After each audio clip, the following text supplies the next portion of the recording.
Welcome to another how-to video. Our topic for today is all about how to change Outlook profile picture. Actually, you can do this in the app because it is not available for now, but we can change it in other ways. So all you have to do is go to the browser and type this in the search bar. While you are on the Outlook page, log into your account so that we can proceed. Since I have already logged in my account, all I have to do is click the three bars on the left side of the screen beside the inbox text.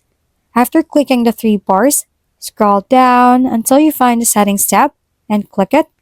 In the Settings tab, click the Account tab below the Notifications tab. While we are in the Account tab, click the View Account tab. As you can see, this is your account where you can find your personal info. From here, click Add a Photo. After clicking Add a Photo, click Add a Photo again. As you can see, this is all the pictures I have for now since we're just doing a tutorial. So let's just choose this photo.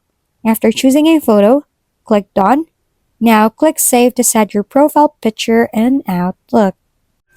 That's it for this tutorial. For more how-to videos, please don't forget to subscribe and hit the like button if this video has helped you. And don't forget to share your comments or suggestions in the comment box below. Thanks for tuning in, and we'll see you next time.